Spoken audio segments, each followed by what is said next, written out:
हल्ली बर्थडे सेलिब्रेशनमध्ये आपण जी कॅन्डल वापरतोय, फायर कॅन्डल, ठीक आहे, ही आपल्याला प्रामुख्याने बघायला भेटते, जे आपण केकच्या वरती लावतो. ठीक आहे, तर ही लाईट केल्यानंतर केकवरती याच्यातली दारू जी आहे ती पडते, पण आपल्या नजरेला दिसून येत नाही. तर आपण बघू की फायर कॅन्डलनी केकवरती किती क्वांटिटीमध्ये दारू पडू शकते.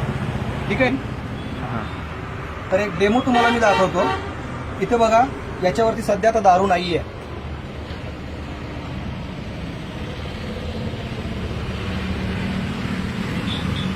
ओके,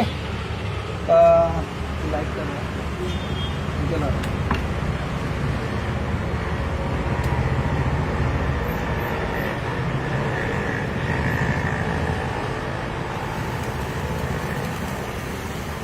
हे बघा, इकडे दिसतंय आपल्याला, याच्यातून दारू जी आहे ना ती बाहेर पडल्यासारखी दिसते बघा.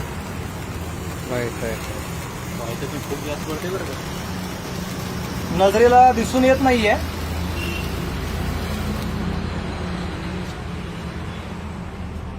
ही आता ही रिकामी झालेली कॅन्डल मी साईडला ठेवून देतोय.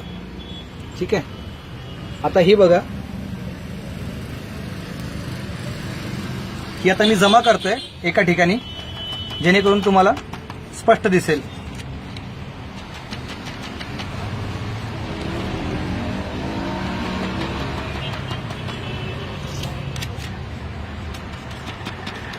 तर ही बघा, साधारण इतक्या प्रमाणामध्ये ही जी दारू आहे ही केक वरती पडते आणि आपल्या पोटामध्ये जाते.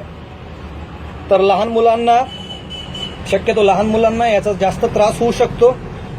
त्यामुळं मला असं वाटतंय की ही फायर कॅन्डल शक्यतो आपण बर्थडे सेलिब्रेशनच्या वेळेला टाळावी.